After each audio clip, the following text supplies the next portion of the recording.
Je voudrais du soleil vert, des dentelles et des théières, des photos de bord de mer, dans mon jardin d'hiver. Je voudrais de la lumière, comme en Nouvelle-Angleterre. Je veux changer d'atmosphère, dans mon jardin d'hiver. Ma fleur sous la pluie de novembre, tes mains qui courent, je n'en peux plus de t'attendre. Les années passent, qu'il est loin, là je tombe. Nul ne peut nous entendre. Je voudrais du Fred Astaire, revoir un latte. When Donald Trump's campaign handlers told him to say he would drain the swamp in Washington, he didn't understand what drain the swamp meant. He had never heard that phrase before. He didn't want to use it. But then he read it on the teleprompter at one of his rallies, and the crowd went wild because they understood what it meant: clean up all the dirty, lobbyist-driven and money-driven corruption in Washington. And the way Donald Trump promised to do that was to put a rich guy in charge in the White House who could not be bribed, and then he would hire other rich guys who could not be bribed. I love all people, rich or poor, but in those particular positions, I just don't want a poor person. Does that make sense? Does that make sense? And so Donald Trump hired the richest Secretary of Commerce in history, who Forbes magazine is now calling among the biggest grifters in American history. And today, the first Republican member of Congress to endorse Donald Trump for president, Chris Collins, was arrested and charged with insider trading and lying to the FBI. He pleaded not guilty today in federal court in Manhattan. Prosecutors allege that Congressman Collins shared inside information with his son about a biotech company in which they were both heavily invested. Congressman Collins' son and his son's wife and family members immediately sold off their stock, avoiding $750,000 in losses when the stock lost 90% of its value as soon as the inside information, which was bad news for the company, became public information a few days later. Prosecutors say that Congressman Collins actually made phone calls to his son to pass along the inside information while he was at a White House congressional picnic last year. There's video of him at that picnic with the phone to his ear, making those phone calls. Democratic Senator Ron Wyden said the Collins indictment represents everything Trump and his Republican allies in Congress have stood for since taking office. Insiders getting special deals while working Americans are left in the dust. A new report in Forbes magazine says that Forbes has uncovered a pattern about the Trump Secretary of Commerce, Wilbur Ross. Over several months, in speaking with 21 people who know Ross, Forbes uncovered a pattern. Many of those who worked directly with him claim that Ross wrongly siphoned or outright stole a few million here and a few million there, huge amounts for most, but not necessarily for the Commerce Secretary, at least if you consider them individually. But all told, these allegations, which sparked lawsuits, reimbursements, and SEC fine, come to more than $120 million. Congressman Chris Collins, who was charged with insider trading and lying to federal agents today, refused to take questions tonight when he made a brief statement to the press. I believe I acted properly and within the law at all times with regard to my affiliation with Innate. Throughout my tenure in Congress, I have followed all rules and all ethical guidelines when it comes to my personal investments, including those with Innate. Joining our discussion now, Dan Alexander, reporter for Forbes magazine, and Tim O'Brien, executive editor of Bloomberg Opinion, author of Trump Nation, The Art of Being the Donald. Tim's an MSNBC contributor. And Dan Alexander, I want to start with you and your extraordinary reporting on Commerce Secretary Wilbur Ross. And I have to say, being familiar with Wilbur Ross's business and his business history, I have been waiting since he was nominated to be the Secretary of Commerce for the dam to break on the multiple, very swampy involvements and business history of Wilbur Ross. And you seem to have done it with these interviews and the pattern of business he engaged in before becoming secretary and what he's done since becoming secretary. Yeah, you know, there's a lot of rich guys who get sued for various things, but not like this. Not by so many former partners, by so many investors, to have such consistent allegations and to have it all add up to such a significant amount of money. I mean, $123 million is a huge sum for anyone, including Wilbur Ross. And Dan, just take us through what he was supposed to do in terms of what he said he would do with his finances when becoming Commerce Secretary and what he actually didn't do. Sure. So like all public officials, Wilbur Ross made agreements before he took office that he would divest the majority of his holdings. And in November of last year, he certified that he, in fact, had done that on a sworn statement, when, in fact, he had not done that. And instead, he still owned more than $10 million of stock in the parent company of his former private equity fund, a company called Invesco, that he didn't sell until about a month and a half after that. And he still held stock in an air leasing company that he held on to for more than a year after he was supposed to.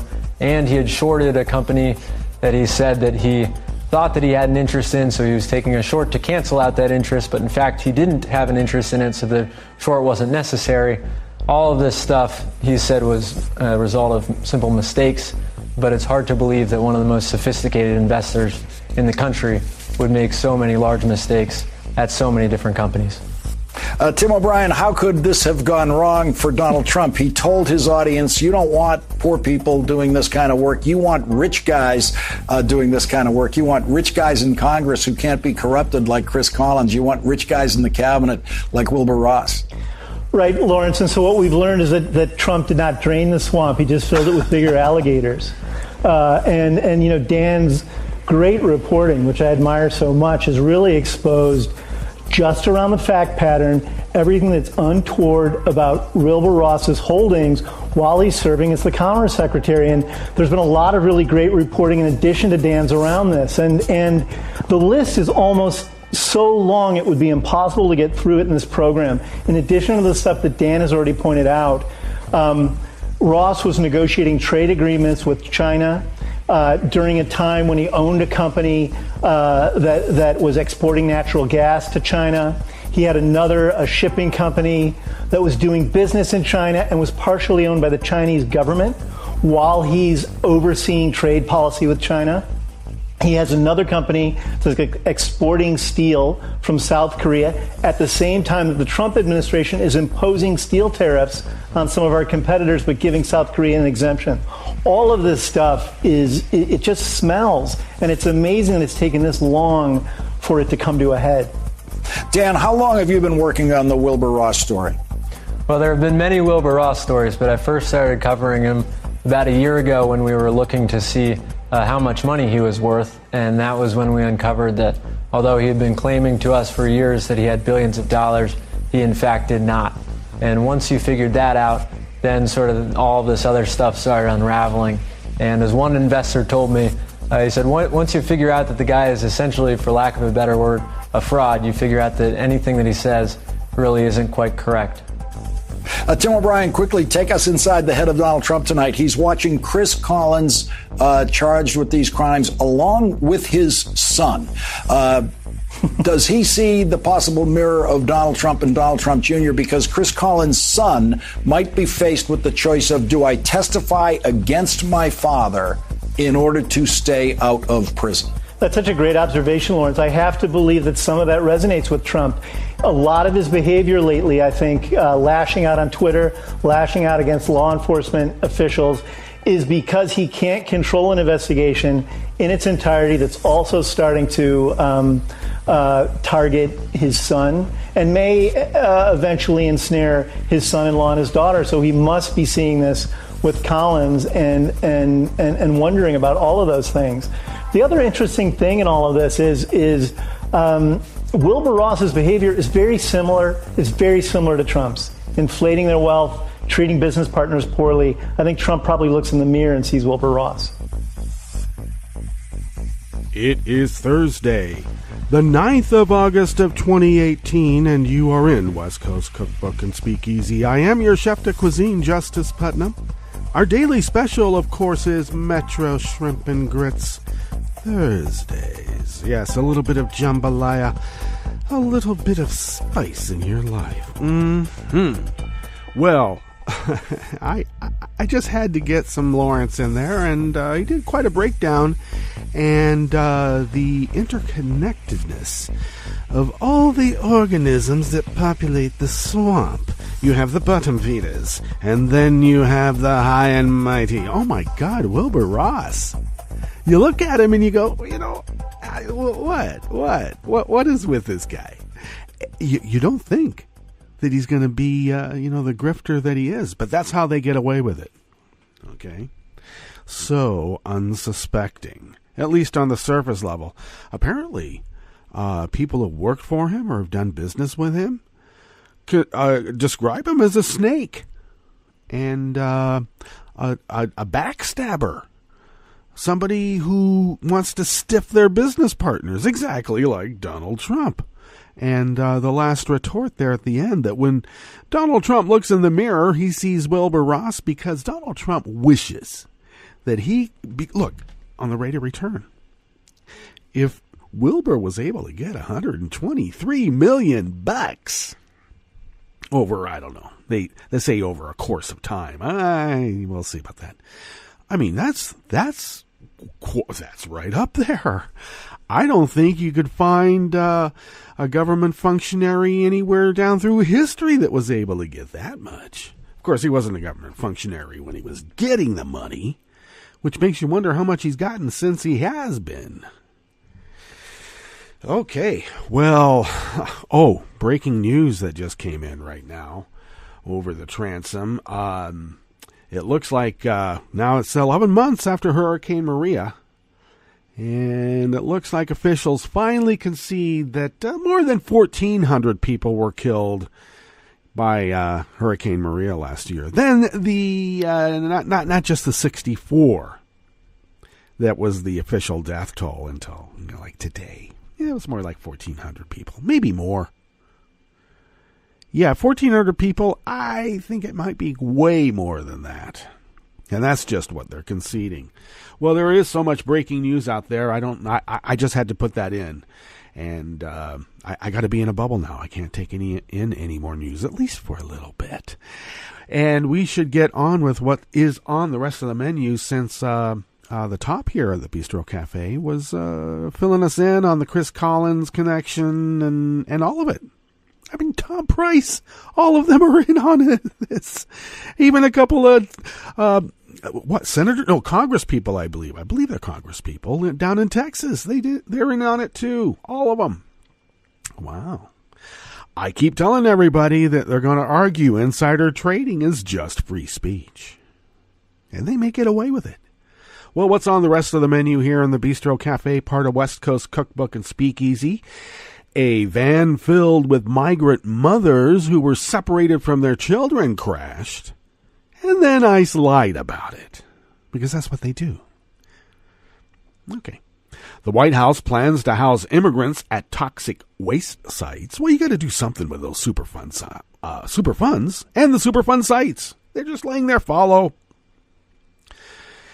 And the Republican nominee for Senate in Virginia, neo-Confederate Corey Stewart, called Michigan gubernatorial candidate Abdul El-Sayed an ISIS commie.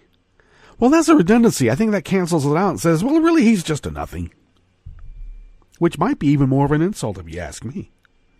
After the break, we move to the chef's table, where that ridiculous anti-drug law protecting the unborn may finally be overturned. And Russia stopped Pussy Riot member Maria Alyokhina from leaving the country. She's supposed to be in Germany for a big music festival. No, you're not going. You violated our rules again, you scofflaw. All that and more on West Coast Cookbook and Speakeasy. Bon appetit.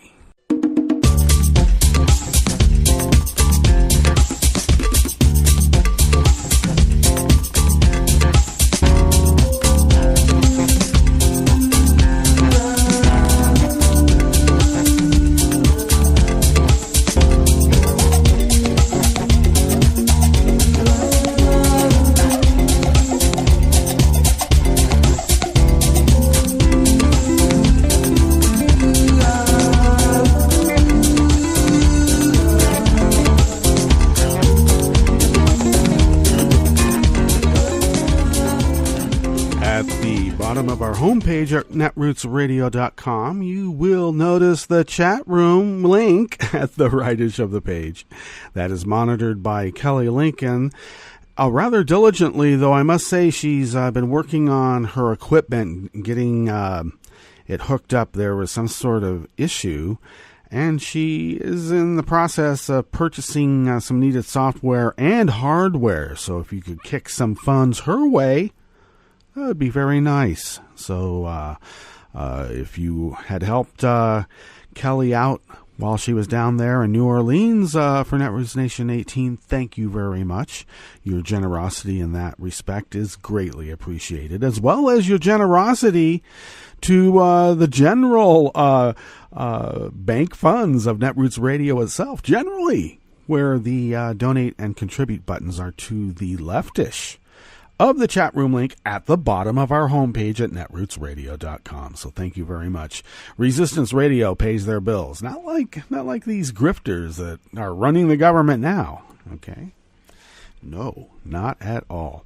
You can follow Netroots Radio on Twitter at Netroots Radio. You can check us out at Facebook. We're there as Netroots Radio 2. Follow me on Twitter at Justice Putnam. I post the show notes and links diary. And since I said diary, then you might suspect it comes from Daily Kos, because I don't know. I still use that term.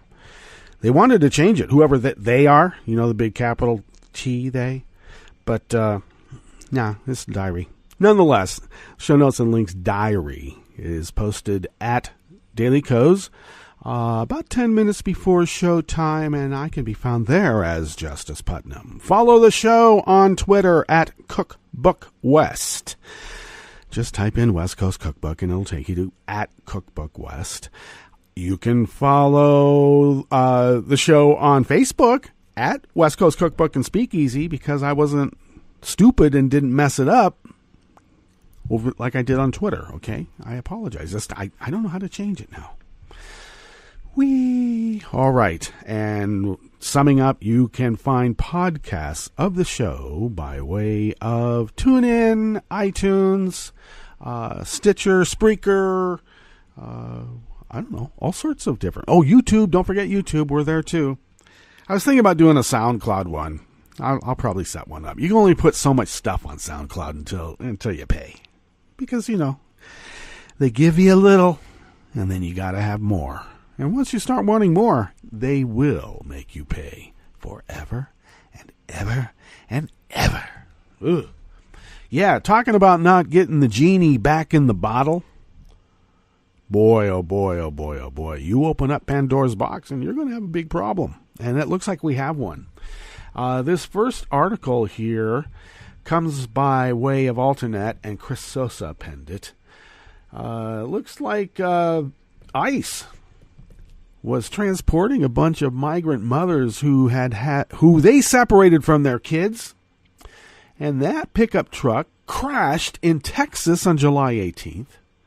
Then ICE repeatedly lied to the Texas Observer by claiming the crash, which was documented by police, never happened. The crash was really strong, like maybe we were going to flip, a mom from Honduras who rode on the bus told the Observer. Another woman said her whole body hurt after the crash. Leticia Zamparipa, an ICE spokesperson originally told the Observer that the crash didn't happen. "Your sources misinformed you," she wrote on July 20th. "There was no crash." Just so you know, local police reports and documentation and all of that is fake news. Okay? Don't believe it. After the Observer told ICE it obtained the actual accident report, ICE claimed there was a fender bender that resulted in minor damage. I think it was sort of like this. There was no crash. And then the Observer said, "Yeah, well, we got the actual police report." "Oh, well, then it was just a fender bender." And that wasn't true either. All right, let's be clear. A police officer who responded to the crash recorded that the vehicle sustained disabling damage. In other words, it was totaled. We like to say the van was totaled. One of the mothers whose legs was injured in the crash visited a doctor at the detention center for treatment. The denials by ICE follow a pattern of lying to the public, including misreporting arrest numbers and the political motivation of his actions, because they're stormtroopers. All right, let's be clear. They're the SA. Shock troops.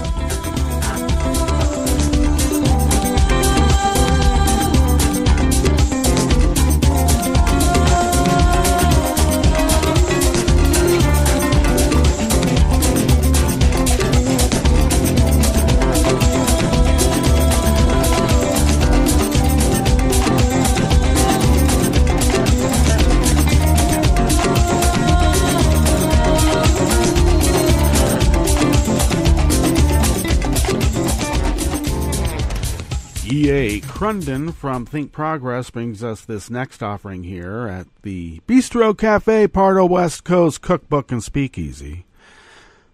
Metro Shrimp and Grits Thursdays, folks. This article does bring to mind that everything here, virtually or otherwise, even in real life, does not contain even trace amounts of mercury, because we take care for that. Okay? Let's be clear. Well, it looks like the White House wants to house who they call immigrants at Superfund sites, because, you know, if you want to test the life expectancy of certain people that you don't really care about, you could do that and put them at a Superfund site, quantify how much each toxin has seeped into their body in whatever fashion, and how long it took before, you know, they keeled over. You could do that. Well, they not only plan to, you know, house just, you know, regular immigrants, but the kids too, because you've seen The Godfather, right? Don Corleone survived the killing of his mother, and he grew up and sought his revenge. If you perpetrate this kind of crime upon a child's mother, do you think they're just going to go, "Oh, well, I want to do all that's good and right, and I don't know, try to have a constructive conversation with my killers so that I can alleviate their economic anxiety"? I don't think that goes through the kid's mind. I think they have a purpose. Well, Freedom of Information Act that was filed Wednesday morning by the nonprofit legal group Earth Justice is asking the government for details about plans to keep immigrants at Fort Bliss in El Paso and Goodfellow Air Base in San Angelo. Fort Bliss is a source of particular concern. The area is listed as a Superfund site, meaning that areas have been designated by the EPA as a priority for cleanup due to the dangers they pose to human health and environment. Well, actually, I think that might change now in the current EPA. Maybe they're just going to bring all of the Russian asbestos there and get the brown people that they've rounded up to pack it into boxes without any dust masks. Maybe that's what they're going to do. I mean, they're at a Superfund site already.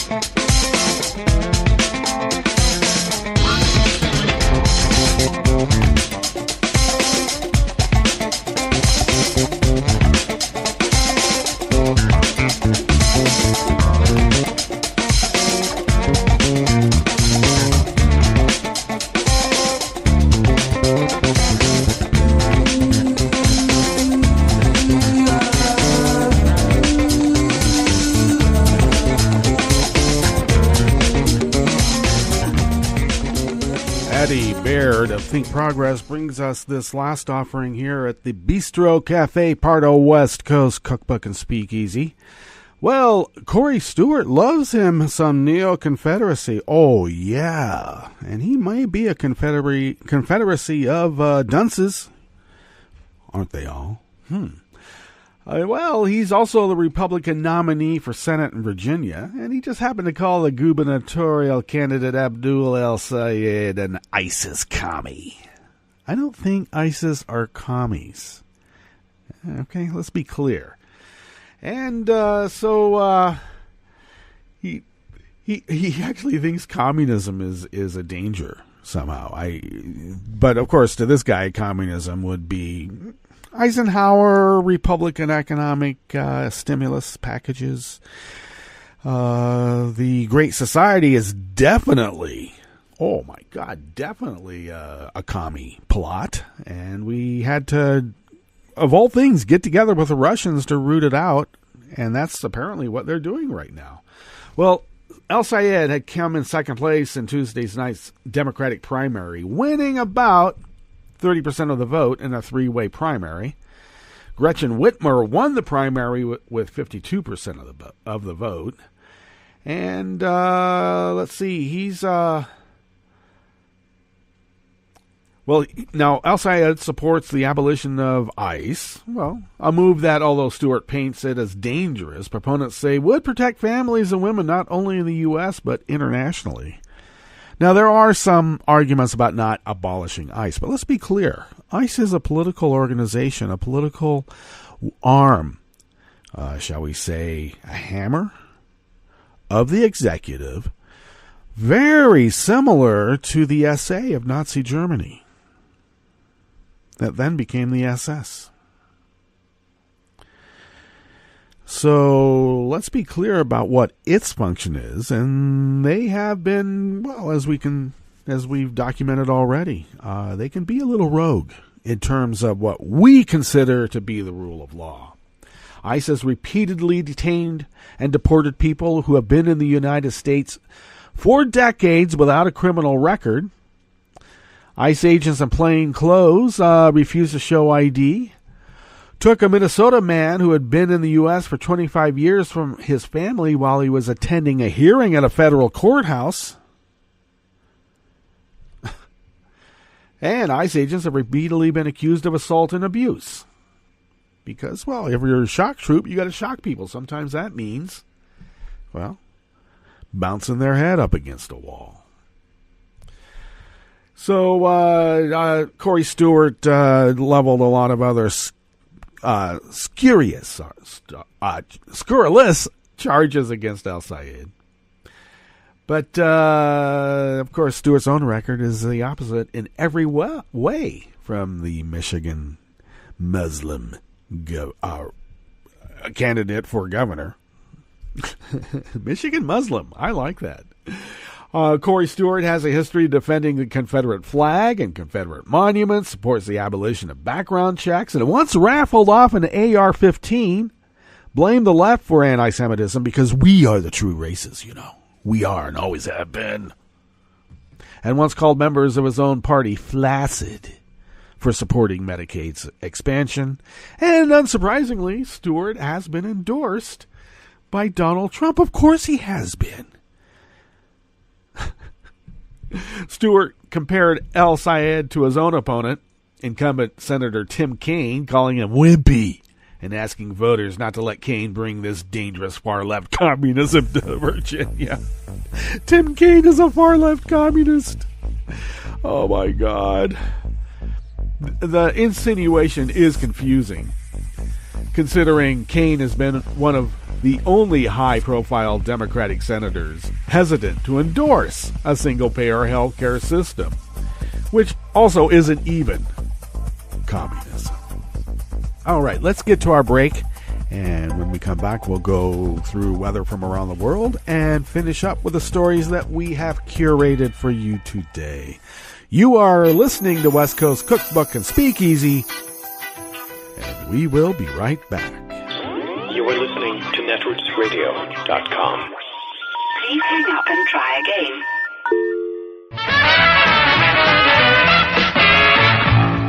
from a point at sea to the circles of your mind. A new force is at work for planetary transformation. New radio for a new Earth.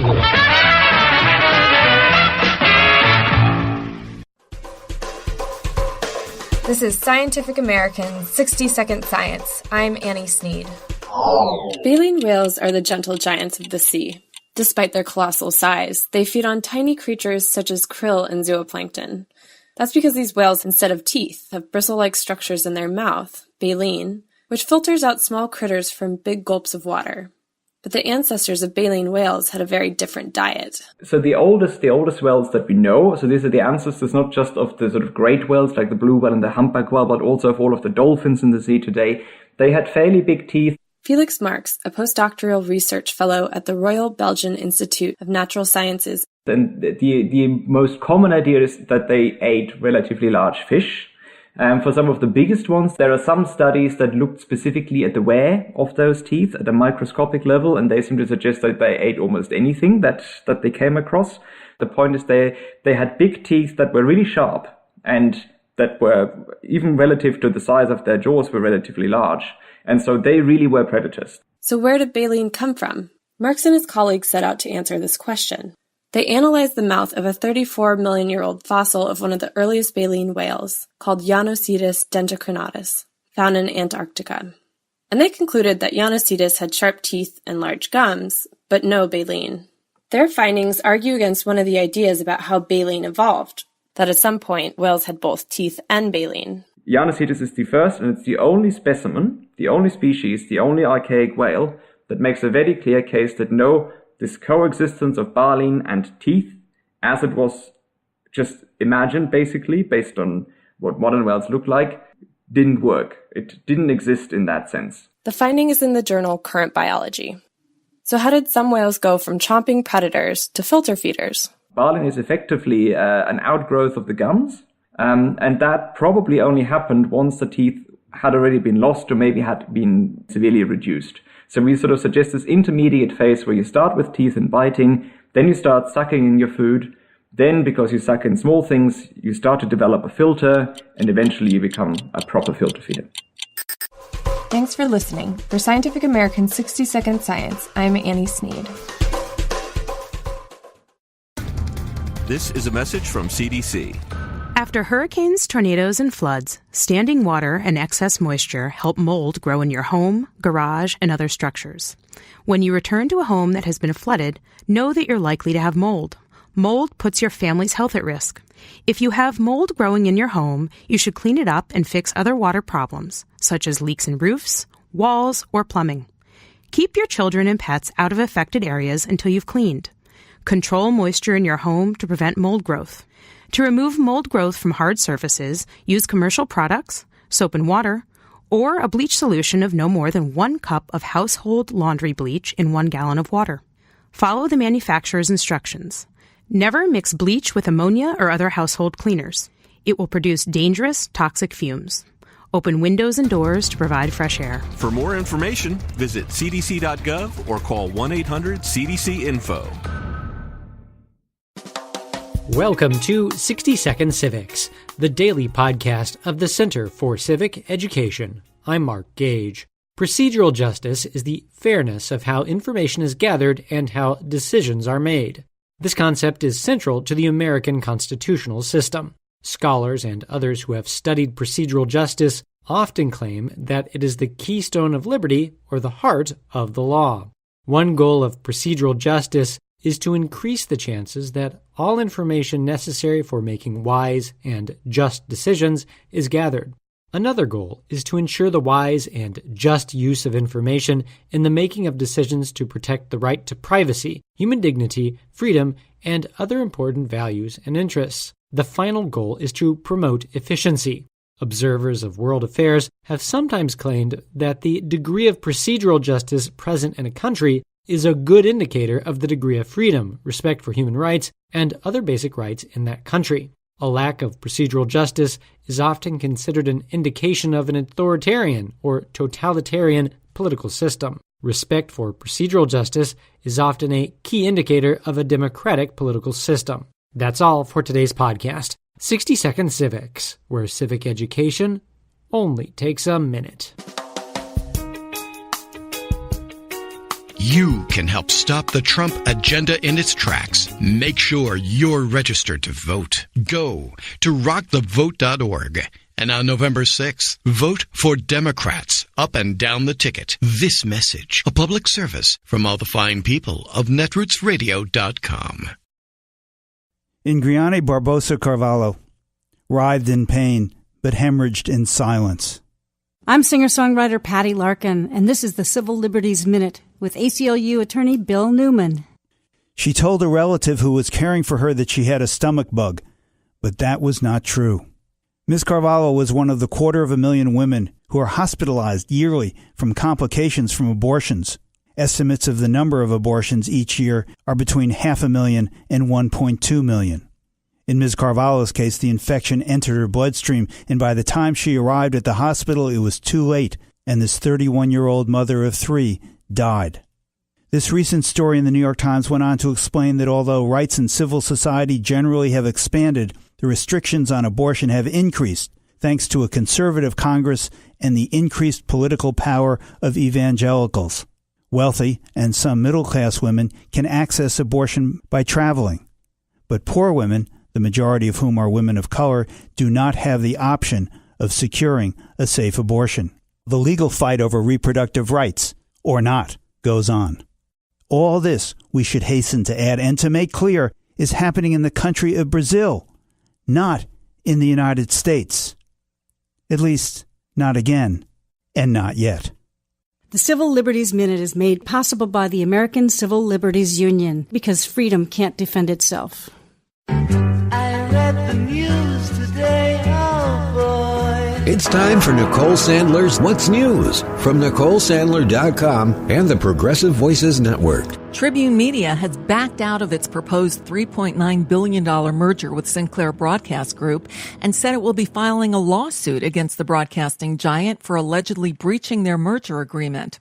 In an announcement early Thursday morning, Tribune blamed Sinclair for the regulatory roadblocks that the deal has encountered at the FCC. Last month, the Federal Communications Commission voted unanimously to subject the merger to an administrative law proceeding, a taxing and time-consuming process that was expected to kill the deal. Today, we announce criminal charges against Christopher Collins, a United States congressman. Congressman Collins is charged with insider trading and lying to the FBI. Republican Congressman Chris Collins of New York was arrested and charged with federal securities fraud on Wednesday related to an Australian pharmaceutical company that counted him as a shareholder and a former director. The company, Innate Immunotherapeutics, issued a statement saying it was cooperating with U.S. investigators. Collins turned himself in to the FBI in Manhattan and announced he would plead not guilty to charges related to insider trading. Part of the federal indictment involves a phone call prosecutors say Collins made to his son during last year's White House congressional picnic, during which he allegedly passed along an insider tip for stock trading. Collins made a lengthy statement which ended with him saying he won't answer any questions on the subject, he won't resign his office, and he'll remain on the ballot running for re-election. Because my focus is to defeat the charges in court, after today, I will not address any issues related to Innate Immunotherapeutics outside of the courtroom. As I fight to clear my name, rest assured, I will continue to work hard for the people and constituents of the 27th Congressional District of New York, and I will remain on the ballot running for re-election. During a closed-door fundraiser for Congresswoman Kathy McMorris Rodgers, Devin Nunes admitted that Republicans were holding off on impeachment proceedings against Deputy Attorney General Rod Rosenstein to avoid derailing Brett Kavanaugh's confirmation to the Supreme Court. So it's a bit complicated, right? So we only have so many months left. So if we actually vote to impeach, what that does, that triggers the Senate, then has to take it up. Well, then you have to decide what you want right now, because the Senate only has so much time. You want them to drop everything and not confirm the Supreme Court justice, the new Supreme Court justice. So that's part of why I don't think you're not getting from, like I've said publicly, Rosenstein deserves to be impeached. I mean, so I don't think you're going to get any argument from most of our colleagues The question is the timing of it right before the election. That's the Senate. So the Senate has to start. The Senate would have to start. The Senate would have to drop everything they're doing and start with impeachment on Rosenstein. And then you take the risk of not getting Kavanaugh convicted. So it's not a matter of that it was like Rosenstein. It's a matter of timing. The audio was recorded by a member of the group Fuse Washington, a progressive organization that paid to attend the event. They gave the recording to the Rachel Maddow Show, who aired it Wednesday night. Nunes also said that it's important for Republicans to retain control of Congress after the midterms to protect the president. So therein lies, so it's like your classic catch-22 situation where we're at this what puts us in such a tough spot. If Sessions won't unrecuse and Mueller won't clear the president, we're the only one, which is really the danger. That's why and thank you for saying it, by the way. I mean, we have to keep all these things. We have to keep the majority. If we do not keep the majority, all of this goes away. Isaac Arnsdorf, the ProPublica reporter who broke the story about 3 of Donald Trump's Mar-a-Lago cronies secretly shaping Veterans Administration policies, appeared on MSNBC Wednesday night to shed more light on the crazy story. We learned that Ike Perlmutter, the chairman of Marvel Entertainment, Bruce Moskowitz, a Palm Beach doctor, and Mark Sherman, a lawyer, make up an informal council that is exerting sweeping influence on the VA from Mar-a-Lago. They're involved in everything. They speak with VA officials every day on the phone, or they have them fly down to Mar-a-Lago at taxpayer expense to meet with them to go over things, and they have a hand in basically all manner of policy and personnel decisions that have been coming out of the VA for the past year and a half. Every day? As often as every day, absolutely. Maybe multiple times a day. And this isn't on like, oh, we've got some charity thing we want to set up on the side. This is like how everything about the policy for the largest health care system in the United States. Yeah, this is like how much health care for veterans should be provided by the government-run VA system versus how much should be done by private doctors. This is like what should the VA do to modernize its electronic health records technology, a $10 billion contract that they were negotiating, and these guys were all over it. If this is who should the leadership of the VA be? Who do we want in key roles? And the people who didn't get along with the Mar-a-Lago crowd got passed over or pushed out. And that's a bit of What's News for now. I'm Nicole Sandler. If you appreciate these reports and the Nicole Sandler Show, I hope you'll consider making a donation. My work is 100% listener supported, and I can't do it without your help. Find out more at NicoleSandler.com/donate. From United Nations headquarters in New York, I'm Luke Vargas with your world in 2 minutes. 70% of Americans believe global warming is happening, with that number dipping to a low of 59% in West Virginia and a high of 77% in New York and Hawaii. Even larger majorities of Americans support more research dollars for renewable energy, back tax rebates for energy-efficient vehicles and solar panels, and say CO2 should be regulated as a pollutant.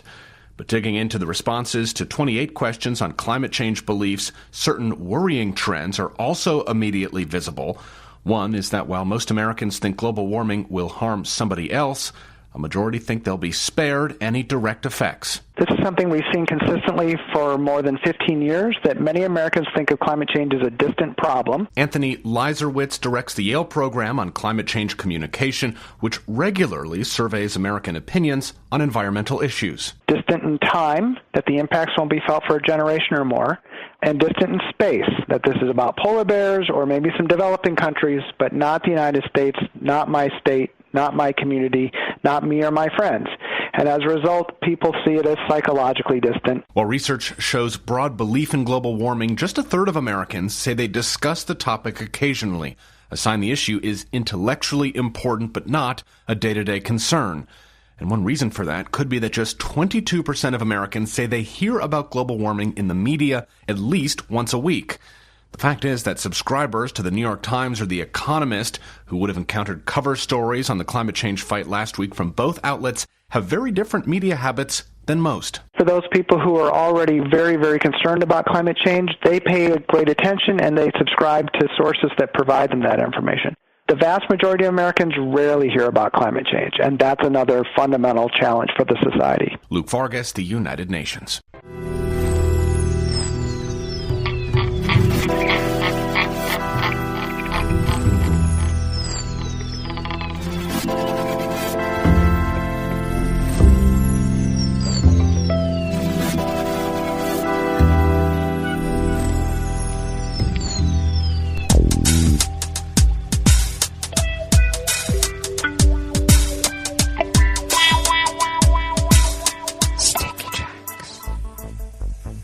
Thank you for accompanying us here to the chef's table at West Coast Cookbook and Speakeasy, Metro Shrimp and Grits Thursdays. A little bit of jambalaya, a little bit of spice in your life. Well, we always begin weather from around the world along the banks of the Rogue River, in the Rogue River Valley of Southern Oregon on the west coast of the continental United States of America, where it is currently 63 degrees, partly cloudy.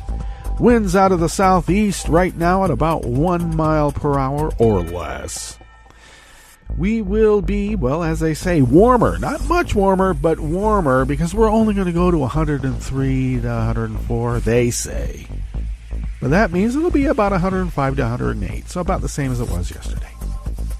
Actually, I should be a little bit more clear. It didn't seem like it got to 103 yesterday. Mostly because it was so smoky the sun couldn't break through. But the weather gauges around the property here was registering about 100 to 102. So, but I don't consider them to be as accurate. But it just didn't feel that hot. Maybe I'm getting used to it. No! Well, later on in a couple of hours, the winds will shift out of the northwest at 5 to 10 miles per hour, their usual clip, and will continue even into the evening at that clip of 5 to 10 miles per hour, and our low will be in the mid-60s. Dry conditions will continue, though right now we have humidity at about 72%. Ew, muggy. Grass pollen is low, though air quality is very unhealthy at 216 parts per million. The daytime UV index is very high at 8. Usually is 9 when it's very high, but the smoke is blocking some of it. High pressure continues to dominate the region out to the coast. It's pushing anything that might have water in it away. No, stop that. So high pressure dominates the region, and pressure is at 29.89 inches. Visibility is down to 5 miles because it is partly cloudy, but mostly because it's smoky. And once again, that humidity level right now is about 72%. Eek. Alrighty. Weather from around the world is brought to you by people's personal weather stations that they purchased. These people planted these purchased personal weather stations somewhere on their property, and these people positively live around the world. That's my P-tape, or the popping P-tape. Try it sometime. You don't need Russians to get you through it. No. Okay, enough of that. London is 60 degrees with rain. Paris is 66 and cloudy, and Rome is 86 and partly cloudy. They both, though, have a heat advisory, and it looks like, and it does look like in Paris they also have a thunderstorm, electrical thunderstorm advisory that could knock out critical infrastructure, which would be bad if it's also, heat, a heat advisory. Kiev is 80 degrees and fair. Kabul is 84 and partly cloudy. Hong Kong is 79 degrees and partly cloudy. Tokyo is 82, partly cloudy. Sydney, Australia is 53 and clear. Is that clear? And San Francisco, California is 52 degrees and cloudy. And they continue to have their air advisory not in effect, so the smoke must not be as bad. And finishing up with New York. is 81 degrees Fahrenheit and fair as the Big Apple can be. And that is weather from around the world, brought to you by people's personal weather stations that they purchased. These people planted these purchased personal weather stations somewhere on their property. And these people positively live around the world.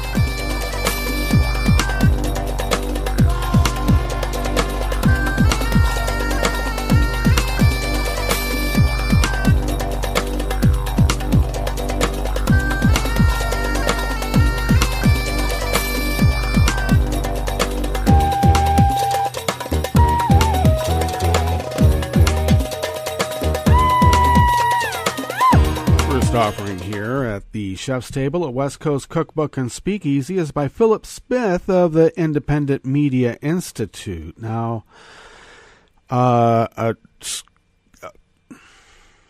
20 years, Wisconsin prosecutors have used a state law, the Unborn Child Protection Act of 1998. What was happening in 1998? Oh, yeah. Well, there was a lot of stuff passed through during that era to, well, reach a hand across the aisle, so to speak. And look where we are now. They'd much rather be Russians than, shake the hands of a Democratic voter. Well, that act, known as Act 292, is to jail adult pregnant women suspected of using drugs or alcohol. Supporters claim the cocaine mom law protects fetuses from maternal drug abuse. But critics say the law is vague and that it unnecessarily and unconstitutionally forces some pregnant women into treatment and state supervision. The law was found unconstitutional by a federal court last year, but State Attorney General Brad Schemmel appealed, and the U.S. Supreme Court allowed the law to stay in effect until the case was decided. But in June, the 7th Circuit U.S. Court of Appeals dismissed the lawsuit on the grounds that the plaintiff, Tammy Lurcher, had left the state. Lurcher was 14 weeks pregnant, residing in Medford in 2014, when she tested positive for methamphetamine. Although she told her doctor she had stopped using the drug when she realized she was pregnant, a judge ordered her into inpatient drug treatment. She was then jailed until she agreed to be drug tested throughout her pregnancy, and she gave birth to a healthy boy in 2015. Now, she was by no means alone. Hundreds of pregnant women have been accused of unborn child abuse under the law, most of them black. Let's be clear. And it wasn't a cocaine mom. It was the crack baby. They didn't call them cocaine moms. Cocaine moms drive Volvos. Shoot. And trust me, they will not be going through drug treatment like this. Now, at the time of the dismissal, Attorney Nancy Rosenblum, director of the legal advocacy for National Advocates for Pregnant Women, decried the ruling. Today's decision means that all women in Wisconsin have to worry that when they seek health care, if there's even a chance they might be pregnant, the state can take them into custody, lock them up in a drug treatment program, a mental hospital, or a jail, whether or not drug treatment is really needed. See? Well, it's sort of the new gay conversion therapy. It's not about, helping. It's about punishing. You have to be punished. And let's be clear also. That whole science behind the crack baby, junk science. All right? There's other environmental issues at hand that would cause a child to have the issues that they had that were ascribed as being, from crack.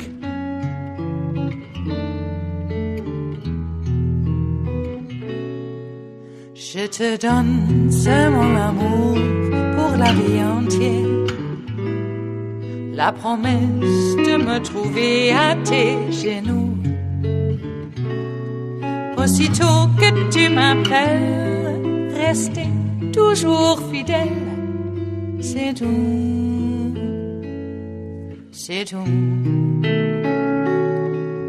Je te donne tous mes printemps, mes étés de mer, mes automnes quand les feuilles tombent partout. Si ce n'est pas une bonne affaire, je te donne tous mes hivers, c'est tout. Right, last little amuse-bouche here at the chef's table at West Coast Cookbook and Speakeasy. Oh, and have another French 77, please, especially on this story.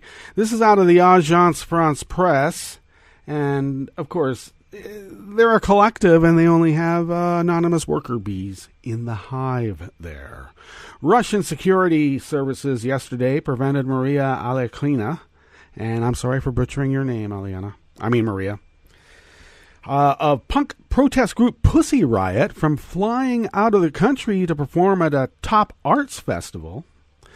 She wrote on Facebook that she was about to depart from Moscow to perform at a theater show based on her book at Britain's Edinburgh Festival. And at the airport, the guys from the FSB Border Service told me that I'm barred from leaving the country. At passport control, a border guard said her documents needed extra checks. And then an FSB officer told her she was on a no-fly list. And that was at a Mediazona website, which reports on political prisoners. She is apparently barred from leaving Russia because she has failed to carry out 140 hours of community service that Russian news agencies reported, citing sources in law enforcement bodies who were probably too afraid to tell anybody the real truth because, sometimes you conveniently end up dead. In July, a Moscow court fined her the equivalent of $6,200 U.S. for failing to carry out community service sentences handed out for 2 protests against security services and the blocking of Telegram messenger service. The crackdown comes after Pussy Riot members invaded the pitch at the World Cup final last month. That was the most exciting part of the whole thing, and I loved it. And in what they called a political protest, they took the field dressed as security officials from the FSB. Oops. That's almost as bad. Going on the pitch at a soccer tournament, especially the World Cup, is almost as bad as singing Putin is the devil in a Greek or in a Russian Orthodox church. Not during Mass, of course. Well, that led to 15-day sentences for 4 members, but Maria did not take part. Now, she was served a jail sentence for her performance in a Moscow church. And has since carried on with her political activism. Most recently protesting in Moscow this week against mistreatment of prisoners. Well, we know what Vlad likes to do. Oh, you want to protest the mistreatment of prisoners? Protest this. Indeed. Well, let's keep public pressure on Vlad and this story. All right, because we want to see her perform Edinburgh. That's much more important than some political peak. Let's get out of here because it is the end of our broadcast period here. We will be back tomorrow for Blue Moon Spirits Fridays. Oh, the French 77s will be pouring. Oh, endlessly, as we say. And but the breaking news is going to break all day into the night, over into tomorrow on Netroots Radio. So stay tuned for that, and we will visit with you tomorrow in West Coast Cookbook and Speakeasy. Bon appetit.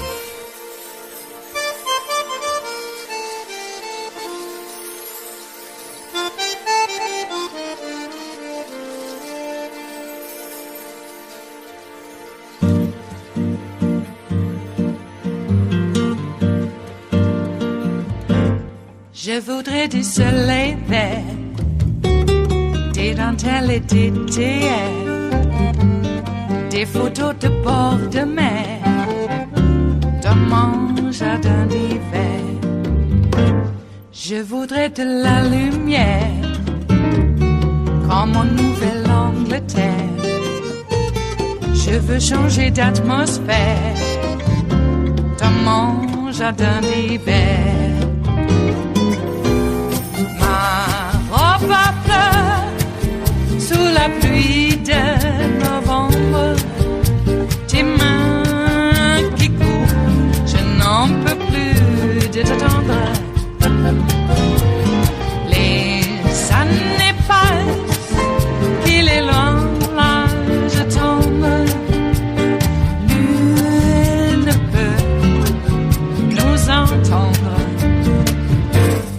Je voudrais du Fred Astaire, revoir un latte Goël. Je voudrais toujours te plaire dans mon jardin d'hiver. Je veux déjeuner par terre comme au long de golfe clair, t'embrasser les yeux ouverts dans mon jardin d'hiver. Ma robe à fleurs sous la pluie d'un novembre, tes mains qui courent, je n'en peux plus de t'attendre. Les années passent, il est loin l'âge tendre, nul ne peut nous entendre. Ba-da-da-dum-di-da-dum, ba-da-da-dum-di-da-dum, ba-da-da-dum-di-da-dum, dans mon jardin d'hiver.